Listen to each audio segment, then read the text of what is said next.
저는 현금 비중 한 70%는 들고 있어야 된다, 지금은. 되게 많이 되게 많이. 정리해야 되나요? 지금? 네.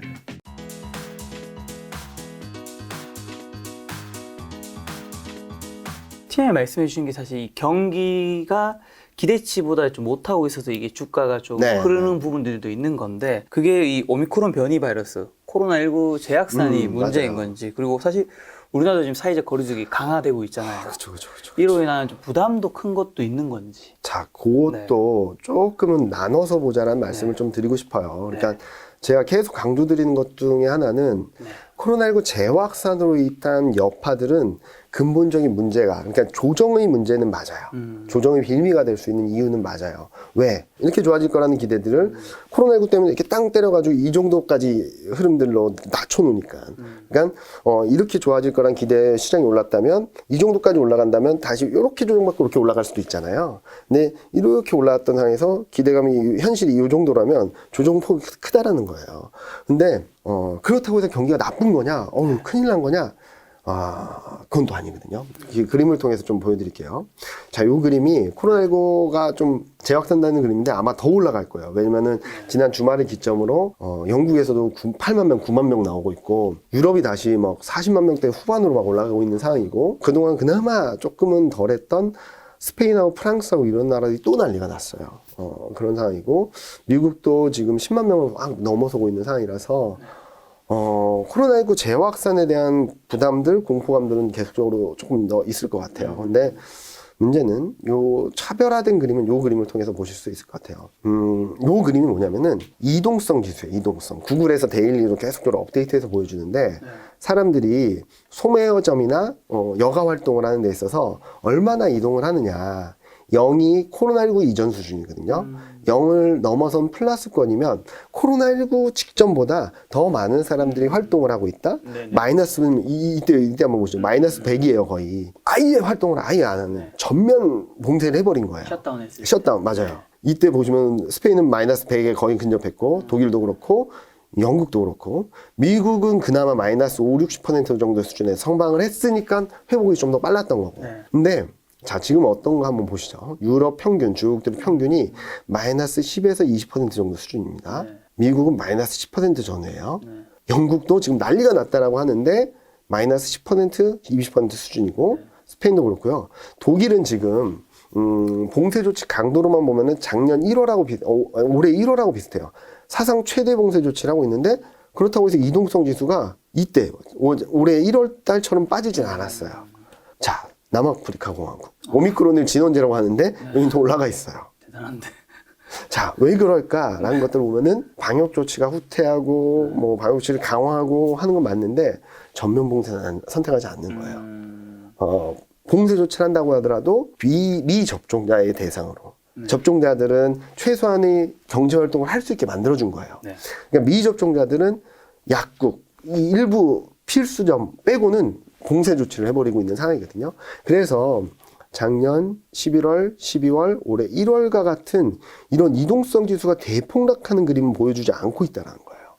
자, 그러면은 어떤 생각을 할 수 있겠냐? 기본적인 경제 활동을 하는 상황에서 생활 방역이라든지 아니면은 미접종자에 대한 봉쇄 조치가 강해지는 거구나. 그러면은 실질적인 경기 충격은 그렇게 크진 않을 거라는 거죠. 그래서 자, 아까도 계속 말씀드렸던 것처럼 기대와 현실 간의 차이가 있을 뿐이지, 시장의 경기가 엄청나게 나빠져가지고 경기 침체로 간다, 그런 그림은 절대 아니라는 거예요.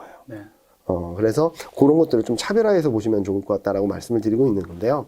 자, 그러면은 기대와 현실 간의 괴리가 얼만큼이나 있나? 자, 연말 소비 시즌 기대입니다. 전년 대비 8.5에서 10.5% 증가할 거로 기대를 했어요. 안 될 것 같아요. 왜? 미국 GDP 성장률 전망이 5.5까지 떨어졌는데 물가 상승률은 여기서 더 올랐죠. 6.8까지 올랐죠. 자, 내 연봉 인상률이 5%, 6%인데 물가가 3%, 4% 막 이렇게 올라올 때는 좀 부담스럽긴 한데, 제 실질적인 소득을 크게 흔들어 놓지는 않을 거예요. 내 5%, 6% 내 임금 상승률이 6%, 7%, 8% 이렇게 올라가 버렸어요. 그러면 제 실질 소득은 이제 마이너스가 돼 버리는 거죠. 그래서 소비 심리가 이렇게 급락을 하는 상황이죠. 자, 그러면 소비 심리가 이렇게 후퇴한 상황에서 전년 대비 매출이 18.5에서 10%까지 올라갈 수 있을까? 좀 쉽지 않다라고 생각을 할 수 있겠고요. 또 하나는 고용 개선이 좀 아까 코로나19 상황하고 좀 그 고용자 수랑 상관관계가 반대로 간다라고 말씀드렸잖아요. 이때가 언제냐면 작년 11월, 12월, 올해 1월 달이고요. 그리고 7월, 8월 달에 확진자 수가 늘어났을 때예요. 그리고 또 다시 지금 또 늘어나고 있죠. 보시면은 이때마다 실업수당, 저 실업했으니까 돈 주세요라고 청구 건수가 늘어났던 그림이 나타나고, 취업자 수 같은 경우는 이때는 감소를 할 정도로 굉장히 충격이 컸고, 지금도 좀 슬로해지는 구간이에요. 그러니까 미국 고용 병목 현상, 공급망 병목 현상이 일어난 이유는 사람이 없어서거든요. 그러니까 일하는 사람이 부족하다 보니까 그 트럭 운전하는 사람이나 아니면 이 하역하는 사람들이 없다 보니까 멈춰버린 거예요. 막 물량은 늘어나는데 그런 상황이 벌어지는 상황에서 고용이 더디다? 그러면은 병목 현상이 풀리는 시점도 좀 지연될 수밖에 없고 최근 들어서 경기 선행지수가 이렇게 좀 꺾이는 흐름들에도 조금 더 지속될 수 있다라고 본다면, 지금은 눈높이 조정 과정은 좀 불가피하다라고 생각을 하는 거죠. 이때는 어땠냐면은 유럽 경제가, 유럽 GDP 성장률이 전년 대비 역성장이었어요. 그런 걱정이 있었는데 그 정도까지는 아니다.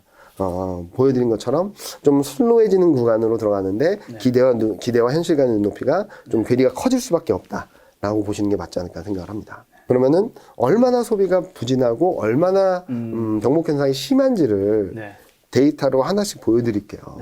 요 그림 때문에 10월 달에 아이고 내가 잘못 봤을 수 있겠다라고 생각했던 게 요 두 개 그림이거든요. 보시면은 물류가 늘어나지 않고 있었어요. 사고 싶은 사람들은 엄청 많아서 지금 소매 판매가 전년 대비 막 30%, 20% 성장을 하는데 물류, 항구에서 들어오는 물동량은 올해 상반기보다 못한 수준인 거예요. 그리고 이게 포트 컨제스천이라고 해서 항구에 이렇게 묶여있는 물량이거든요. 보시면은 올해 6월 달이, 만약에 올해 6월 달에 이게 풀렸으면은 요게 이렇게 떨어졌어야 돼요. 저는 요게 꺾인 것도 확인하긴 했거든요. 근데 조금 이때도 좀 꺾이는 모습들을 보여줘서 꺾이나 보다 했는데 쫙 치고 8월, 9월, 10월 달에 이렇게 쫙 치고 올라갔어요. 그러니까 항구에 멈춰있는 물량, 그러니까 들어오지 못하고 바다에 떠있는 물량들이 이만큼 늘어나고 이렇게 폭증을 했다는 의미예요. 근데 그렇다고 해서 물동량이 막 이렇게 항구에서 처리한 물량이 많아져서 이거를 소화하느냐? 아니에요. 아직까지 늘어나지 않고 있어요. 바이든이 90일간의 총력전을 펼치겠다라고 말했지만 그거는 시간의 문제였거든요. 24시간 항구를 돌리겠다, 연중 무휴로 항구를 돌리겠다라고 말하면서 여러 가지 얘기를 하면서 시장은 굉장히 드라마틱한 반전을 보여줬지만 실질적으로 사람의 문제다 보니까 사람이 더 투입되지 않았는데 24시간 돌린다고 의미가 있을까요? 네. 사람을 분산해서 돌린다고 하더라도 24시간 가동한다고 해서 물량이 드라마틱하게 올라가진 않아요. 그러다 보니까 물동량은 멈춰있고 항만에 들어오는 정체되어 있던 물량들이 조금씩 소화되고는 있지만 물량이 늘어나진 않고 있어요. 더 큰 문제는 또 하나 이거예요. 육상운송. 자, 항구에서 물류가 들어왔는데 이거를 막 움직여야지. 그렇죠. 상점이나 이런 소매점으로 다 갈 거 아니에요. 안 늘어나요. 컨테이너 수송량입니다. 이거는 BNSF라고 미국 물류업체인데 물류업체에서 자기네들이 컨테이너 수송하는 물량을 보니까 최근 들어 또 꺾이기도 했어요. 자, UP라는 데입니다. 여기는 여기보다 조금 작긴 한데 물량이 계속 줄어요. 전년 대비 마이너스 20%, 마이너스 10%, 마이너스 폭이 더 커지고 있거든요. 일부 몇몇 분들은 이게 계절성이라고 말씀을 하실 수도 있겠는데 그런데 자, 여기 요 빨간색이 소매업체 재고율이 1.1이 안 돼요. 1.08이에요. 그러니까 무슨 말이냐면 물류 이렇게 판매되는 거 대비 8% 정도의 재고밖에 없어요. 이게 얼마나 심각하냐면은 코로나19 이전 수준에는 1.4였습니다. 코로나19 충격을 쫙 받았을 때도 1.2였어요.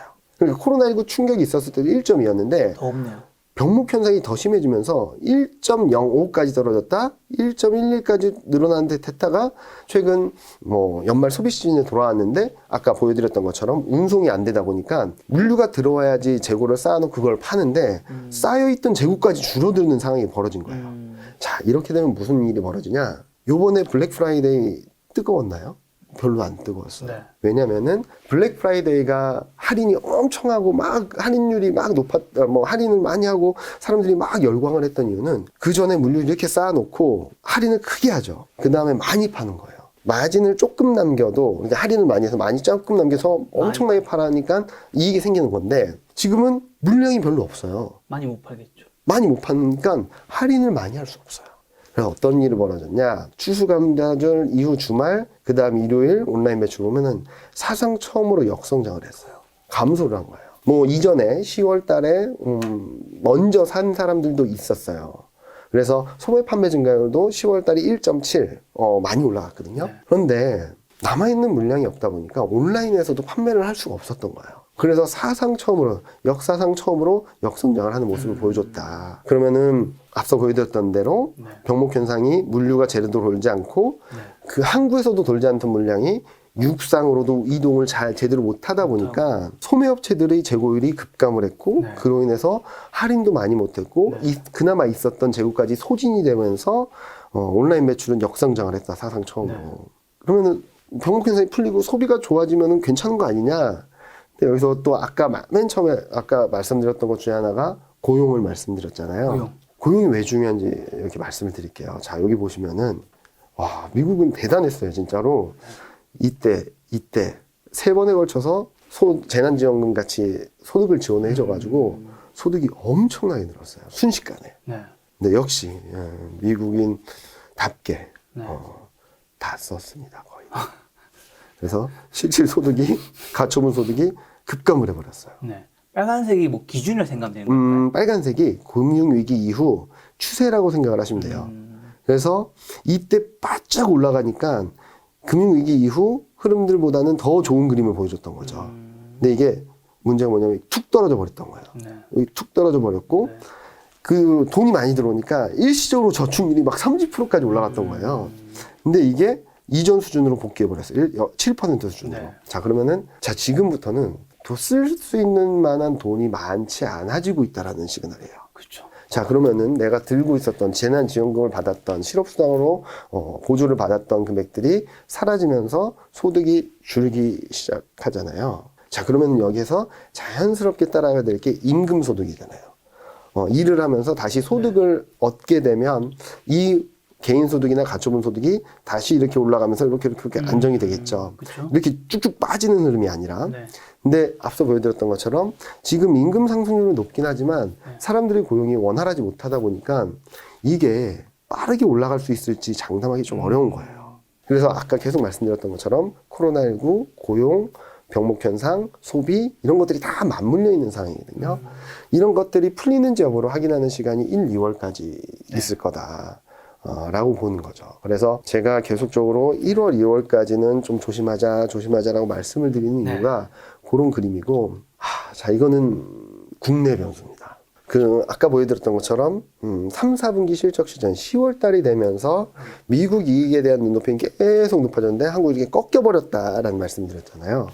요 그림이거든요. 특히 내년 이익에 대한 눈높이가 툭 떨어졌어요. 근데 지금 다행히 3, 4분기 실적 시즌이 끝난 다음에는 약간 멈춰있는 상태거든요. 자, 그러면 이게 올라갈까 내려갈까를 봐야 되는데 저는 좀 내려갈 것 같아요. 그러면 어떻게 되냐면은 아까 말씀드렸던 것처럼 네. 미국 증시가 애치 하는데 한국 증시는 독감을 걱정해야 되는 수준이 될 수 있어요. 언제 그랬냐? 올해 9월 달에 그랬거든요.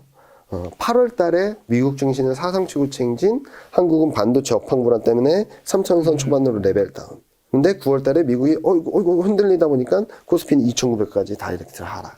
이런 그림이 나올 수 있거든요. 네. 그래서 자, 실적을 한번 보여드리면 이렇게 레벨이 떨어지는 3개월 동안 어떤 흐름이었나? 호텔 레저, 그리고 건설, 화장품 의류, 요 업종들을 보면은 위드 코로나19 피해주로 평가되는 거잖아요. 코로나19 재확산. 이번에도 사회적 거리두기가 또 한 번 타이트해져서 실적에 대한 눈높이가 떨어져야 될 것 같아요. 그리고 디스플레이, 반도체, 소프트웨어, 자동차, 인터넷은 규제, 반도체는 1분기까지 업황이나 반도체 가격 부담, 뭐 디스플레이도 패널 가격, 네. 그리고 자동차는 병목 현상. 요거 보면은 지난 3개월 동안 실적 눈높이가 떨어졌던 애들이 쉽게 올라가긴 좀 어렵지 않을까라는 생각을 할 수 있겠죠. 자, 그러면은 그나마 여기까지 이렇게 선방을 했던 업종들을 보면은 선방할 수 있었던 업종은 시장을 전체를 버티게 만들어줬던 업종들은 운송, 철강, 에너지 얘네가 삼총사거든요. 근데 이 운송철강 에너지 업종의 실적이 올라갈 수 있을까요? 내년 실적 전망이? 운임은 최근 떨어졌고요. 네. 원자재 가격도 다 레벨이 툭 떨어진 상황이죠. 네. 그러면은 저쪽 코로나19 피해주와 IT 자동차가 내려가는 동안 얘네가 올라와 주면서 내려가는 폭을 이렇게 좀 제어해 줬던 거거든요. 근데 얘네들이 좀 덜 내려간다고 하더라도 이쪽에서 받쳐주지 못하면 실적에 대한 눈높이가 이 정도 떨어졌던 것만큼은 떨어질 수 있다. 그러면은 4, 4분기 실적 그리고 그 4, 4분기 실적으로 확인하는 그리고 내년 이익에 대한 눈높이 조정이 있을 1월, 2월 달에는 여러 가지 악재들이 겹칠 수 있는 상황에서 코스피는 실적에 대한 눈높이가 또 한 번 떨어질 가능성을 열어놓고 봐야 되지 않을까라는 생각을 하는 거죠.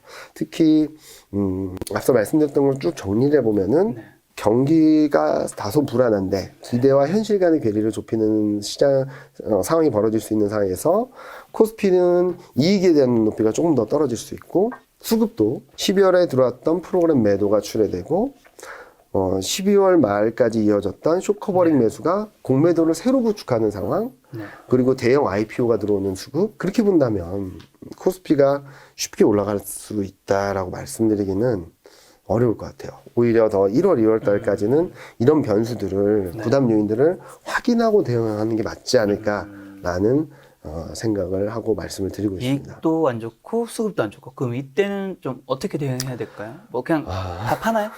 지금 다 정리할까요? 제가 말씀드리는 뷰에 수긍되는 정도는 줄였으면 좋겠다. 예를 들어서 이경민 팀장이 말을 들어보니 퍼센트 정도 이해가 간다. 그러면은 뭐 한 10% 보유하신 것 중에 10% 정도 줄이시는 게 맞을 것 같고요. 만약에 또 저러고 있네라고 생각하시면은 뭐 원하신 대로 하시면 좋을 것 같고 저를 50% 정도 신뢰를 하신다면 보유비 중에 한 절반 정도는 좀 줄이셨다 가도 좋을 것 같고 그러니까 제가 말씀드리고 싶은 것은 본인의 투자 스타일과 투자 호흡과 맞는 사람과 좀 발맞춰 갔으면 좋겠다는 말씀 많이 드리고 있어요. 그래서 제가 이렇게 드리는 말씀 그러니까 제가 분기 단위 또는 월 단위로 계속적으로 업데이트 드리면서 드린 말씀을 따라가실 수 있는 부분들은 따라가시면 좋겠고요. 만약에 그렇지 못한다면은 다른 투자나 개인 투자하시는 본인들께서 하고 있는 방법대로 하시면 되는 거죠. 그래서 꼭 이렇게 가시라라는 말보다는 제가 드린 말씀을 어느 정도 수긍을 하시는지 이해를 하시는지에 따라서 비중을 좀 조절하시면 좋겠다라는 말씀 드리고 있고요.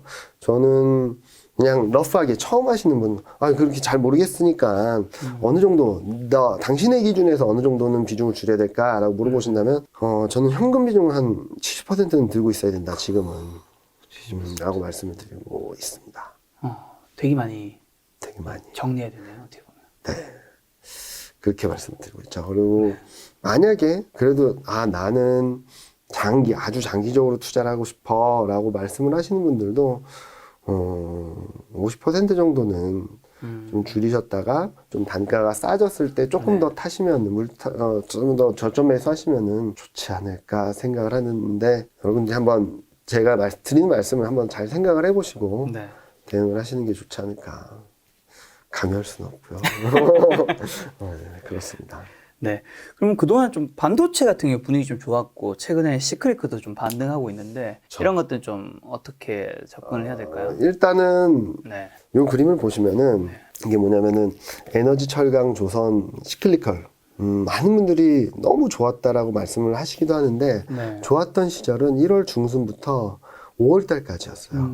그 다음으로 보시면은, 작년 1월보다 작년 4월보다 이게 상대 강도입니다. 코스피 대비 상대 수익률이에요. 쫙 내려와서 지금 거의 원점까지 내려와 있거든요. 올해 초 대비 원점까지 다 내려와 있거든요. 근데 얘네들도 반등은 할 거예요. 반등은. 왜냐면은 내년 4분기, 올해 4분기에 대한 실적 전망이 그렇게 나쁘진 않아요. 아직까지. 근데 문제는 뭐냐? 내년 이익이 올해 대비 감익이에요. 이익이 줄어들 것 같아요. 그럼 여러분들은 짧게 사실 수는 있겠지만 이거를 지금 사서 2개월, 3개월, 4개월 들고 가시기는 좀 어려울 것 같아요. 그리고 앞서 말씀하셨던 것처럼 최근 반도체가 좋죠. 특히 10월 달부터 저점을 찍고 쫙 올라오고 있어요. 제약바이오 건강관리도 뭐 바닥권에 있긴 하지만 막 반등 시도 더 나빠지진 않고 있어요. 금리가 하락하고 지금 최근 들어서 반도체 가격이 최근까지 4주까지 연속 상승을 하고 있어서 반등은 좀 더 이어질 것 같아요. 그런데 문제는 반도체 사이클 저점을 확인하는 시점은 내년 1분기일 가능성이 높거든요. 많은 분들이 그 말씀을 하세요. 2019년에도 자 보자. 4분기에 저점이 나왔습니다. 2019년 4분기에 가격 저점이 나와서 한 약 6개월 전, 1년 전에 2019년 1월 달에 주가 저점이 나왔어요. 그런데 지금은 지금 전망이 좀 바뀌고 있지만 내년 말 2023년 초 가격 저점이 나온다고 본다면 22년 말 지금 1년 정도 텀이 있다면 바닥 나온 거 아니냐 나왔을 수도 있는데 다른 점은 뭐냐면은 이때는 가격 증가율 그러니까 전분기 대비 가격 증가율이 1분기에 바닥을 통과하고 이렇게 올라오는 과정이었고요. 지금은 내년 1분기에 바닥을 통과하는 거예요. 저도 전저점을 깨고 완전히 내려가는 그림은 안 나올 것 같아요. 네. 근데 지금 저점 대비 큰 거는 뭐 20%, 삼성전자 같은 경우는 10% 정도 올라왔잖아요. 10%, 15% 정도 올라왔는데 여기서 직전 저점권을 지지력 테스트하는 과정은 조금 있을 수 있다. 왜? 네.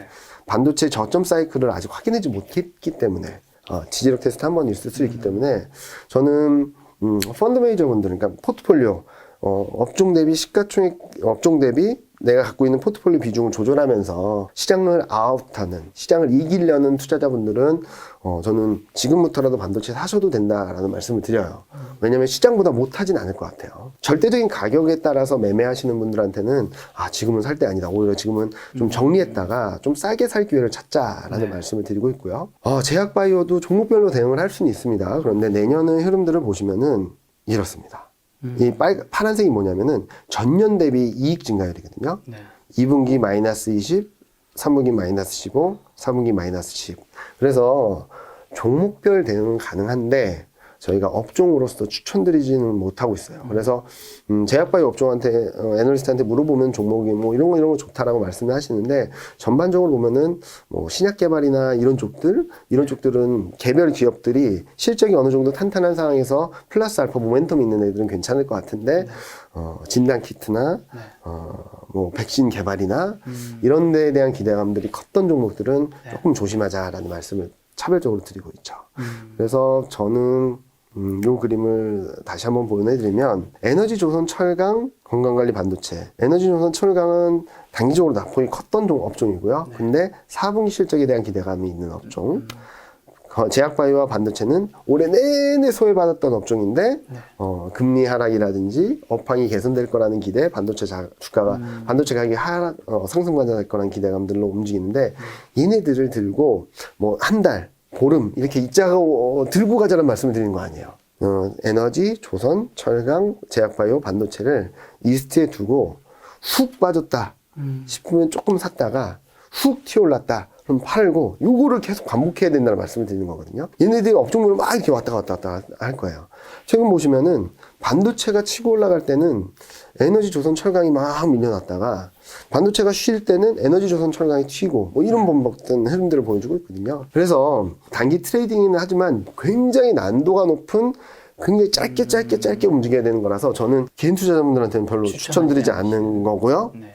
오히려 내년 1월, 2월, 3월 시장이 좀 불안할 때 그래도 좀 수익이 날 수 있는 것들이 뭘까라고 본다면 이렇게 말씀드려도 될지 모르겠지만 소외주의자 낙폭과대주인 위드 코로나 관련주들을 축 빠졌을 때 조금 사시고 축 빠졌을 때 조금 사시고 그렇게 하는 게 좀 맞지 않을까 생각을 하고 있습니다. 근데 위드 코로나 관련주 사실 뭔가 확산세를 봤을 때는 또 뭔가 매수 버튼 누르기 좀 불안하죠. 많이 불안한데 네. 앞서 무슨 말씀을 드렸냐면 한번 되돌아서 생각을 해보시면 봉쇄 조치는 강해졌는데 특히 유럽이나 미국이나 영국이나 뭐 남아프리카 공화국까지도 봉쇄 조치는 강해졌는데 이동성 지수가 제대로 팍 떨어진 게 아니라 이렇게 슬로해졌다는 거죠. 한국도 좀 비슷해요. 봉쇄 조치가 지난 주말까지 업데이트된 건데 이게 또 한 번 더 올라오겠죠. 이게 올라올 텐데 그러면은 봉쇄 조치가 어느 정도 강해져야지 이게 폭락을 할까?